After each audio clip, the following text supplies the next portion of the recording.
एक गांव में एक आलसी आदमी रहता था। वो कुछ काम धाम नहीं करता था, बस दिन भर निठल्ला बैठकर सोचता रहता था कि किसी तरह कुछ खाने को मिल जाए। एक दिन वो यूं ही घूमते घूमते आम के एक बाग में पहुंच गया। वहाँ रसीले आमों से लदे कई पेड़ थे। रसीले आम देख उसके मुंह में पानी आ गया और आम तोड़ने वो एक पेड़ पर चढ़ गया। लेकिन जैसे ही वो पेड़ पर चढ़ा, बाग का मालिक वहाँ आ पहुंचा।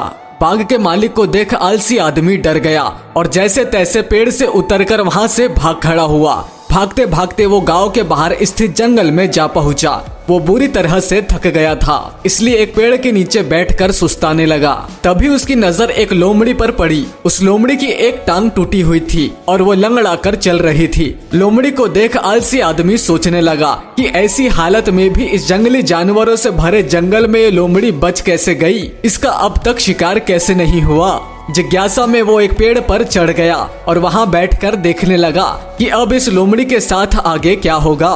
कुछ ही पल बीते थे कि पूरा जंगल शेर की भयंकर दहाड़ से गूंज उठा, जिसे सुनकर सारे जानवर डरकर भागने लगे। लेकिन लोमड़ी अपनी टूटी टांग के साथ भाग नहीं सकती थी, वो वहीं खड़ी रही। शेर लोमड़ी के पास आने लगा।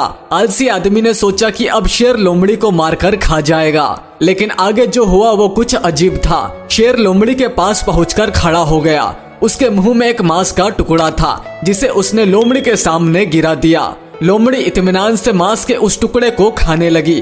थोड़ी देर बाद शेर वहां से चला गया। ये घटना देख आलसी आदमी सोचने लगा कि भगवान सच में सर्वे सर्वा है। उसने धरती के समस्त प्राणियों के लिए, चाहे वो जानवर हो या इंसान, खाने पीने का प्रबंध कर रखा है। वो अपने घर लौट आया।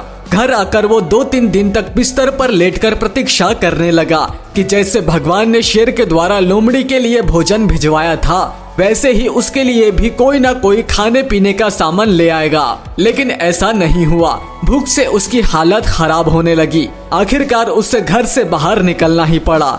घर के बाहर उसे एक पेड़ के नीचे बैठे हुए बाबा दिखाई पड़े। वो उनके पास गया और जंगल का सारा वृत्तांत सुनाते हुए बोला, बाबा जी, भगवान मेरे साथ ऐसा क्यों कर रहे हैं? उनके पास जानवरों के लिए भोजन का प्रबंध है, लेकिन इंसानों के लिए नहीं। बाबा जी ने उत्तर दिया, बेटा ऐसी बात नहीं है। भगवान के पास सारे प्रबंध है, दूसरों की तरह तुम्हारे लिए भी। लेकिन बात यह है कि वे तुम्हें लोमड़ी नहीं, शेर बनाना चाहते हैं। हम सब के भीतर क्षमताओं का असीम भंडार है, बस अपनी अज्ञानतावश हम उन्हें पहचान नहीं पाते और स्वयं को कम समझकर दूसरों की सहायता की प्रतीक्षा करते रहते हैं। स्वयं की क्षमता पहचानिए, दूसरों की सहायता की प्रतीक्षा मत करिए। इतने सक्षम बनिए कि आप दूसरों की सहायता कर सके।